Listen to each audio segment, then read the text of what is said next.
Assalamualaikum warahmatullahi wabarakatuh. Jumpa lagi di channel saya, Adik Pasir. Kali ini saya akan berbagi tips dan cara bagaimana langkah-langkah menyusun dan mengerjakan best praktik cerita praktik baik LK 3.1 pada PPG dalam jabatan kategori 1 tahun 2022 dengan menggunakan metode STAR, yakni situasi, tantangan, aksi, refleksi hasil, dan dampak terkait pengalaman mengatasi permasalahan siswa dalam pembelajaran. Namun sebelumnya, bagi teman-teman yang baru mengunjungi channel YouTube saya, mari dukung channel saya dengan cara subscribe dan nyalakan tombol lonceng notifikasinya untuk mendapatkan notifikasi video saya selanjutnya. Bagaimanakah langkah-langkahnya? Mari kita lanjut. Bapak Ibu guru, pada LK 3.1 di sini terdapat dua kolom. Yang mana pada tabel pertama itu berisikan data lokasi. Nah, data lokasi ini dapat Bapak Ibu guru isikan dengan nama sekolah Bapak Ibu guru atau tempat di mana Bapak Ibu guru melaksanakan kegiatan PPL. Nah, di sini saya tuliskan nama sekolah saya, yang mana juga menjadi tempat saya melaksanakan kegiatan PPL, yakni SDN 08 Kuaro. Kemudian pada tabel berikutnya lingkup pendidikan. Dikarenakan lingkup pendidikan saya di sekolah dasar, maka di sini saya tuliskan sekolah dasar. Nah, selanjutnya tujuan yang diingin dicapai. Di sini saya menuliskan meningkatkan motivasi hasil belajar siswa pada pembelajaran IPA kelas 5, yang mana ini saya ambil dari LK 1.1 identifikasi masalah yang sebelumnya telah saya buat. Kemudian di tabel berikutnya adalah tabel penulis. Nah, tabel ini dapat Bapak Ibu guru isikan dengan nama Bapak Ibu guru masing-masing. Nah, di sini saya tuliskan nama saya, Adi Ismanto. Kemudian selanjutnya pada tabel tanggal. Pada tabel tanggal ini saya menuliskan tanggal di mana saya melaksanakan PPL 2 saya, yakni pada tanggal 15 September 2022. Kemudian pada tabel situasi. Pada tabel situasi ini ada beberapa pertanyaan untuk mengisi tabel situasi tersebut.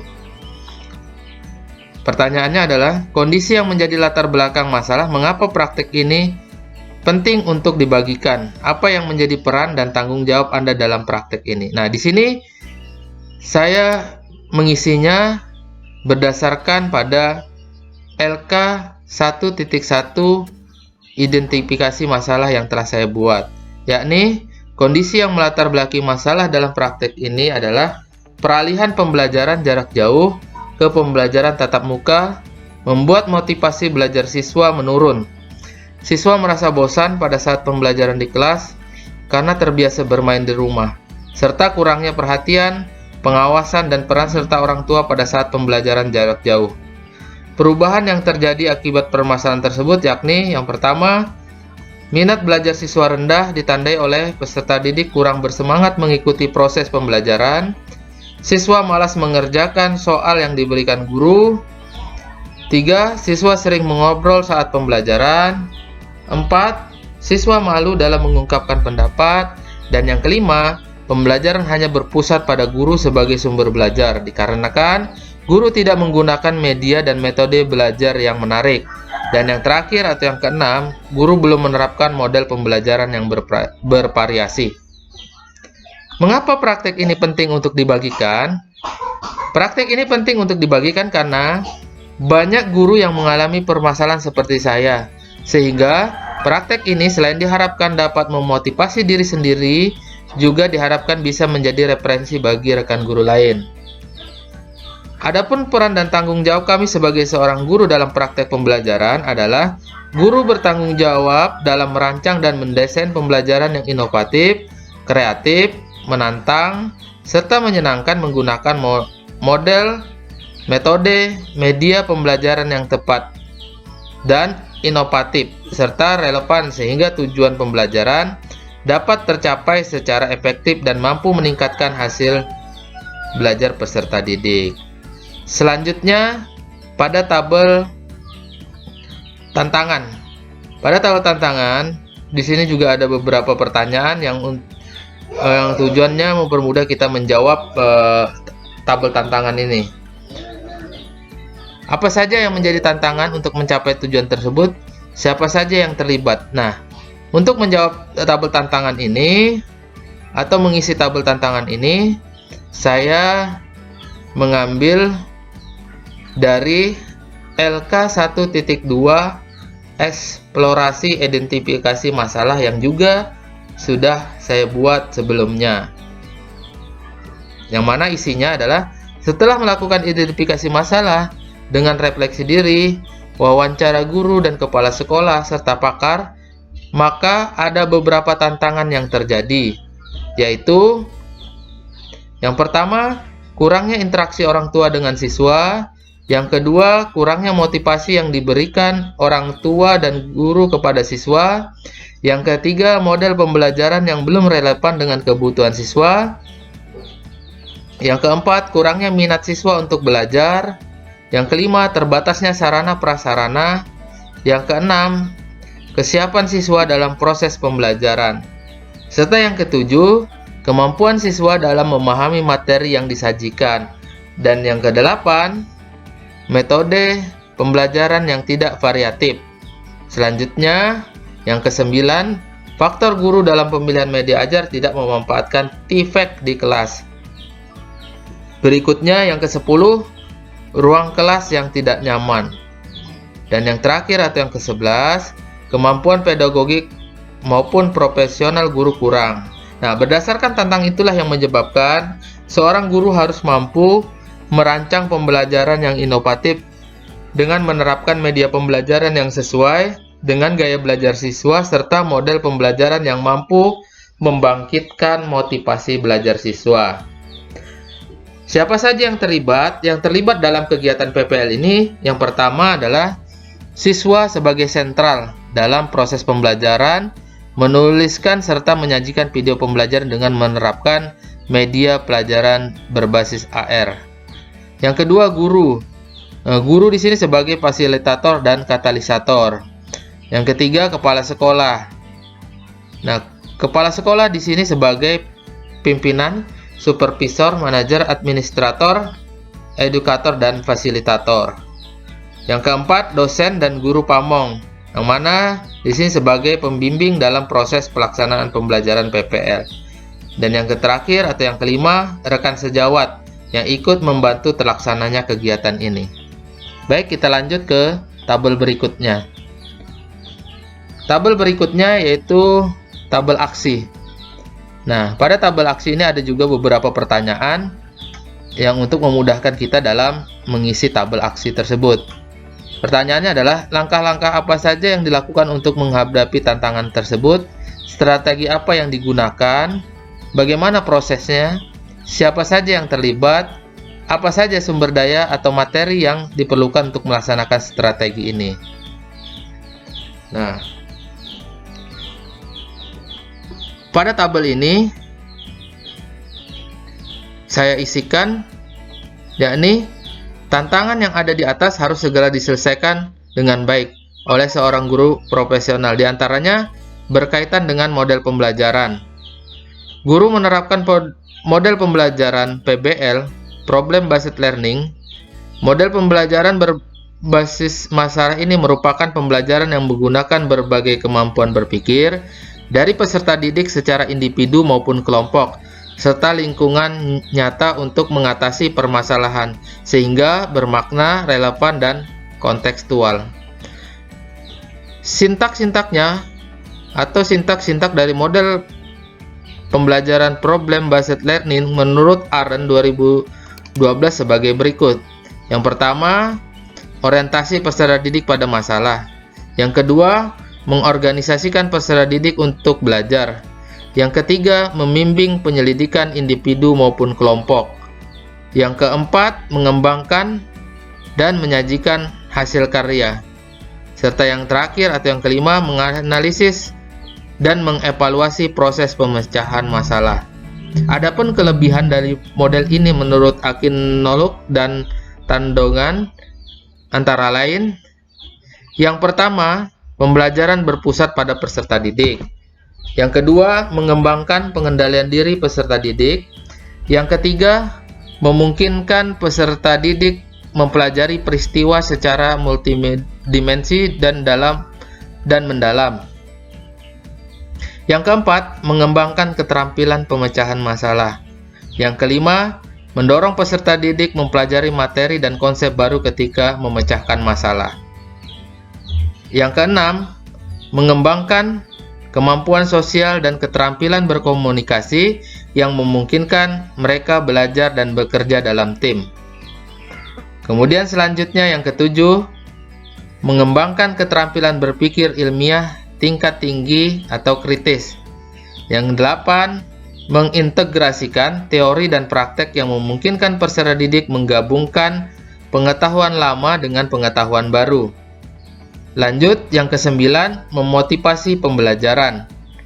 Dan yang ke-10, peserta didik memperoleh keterampilan mengelola waktu.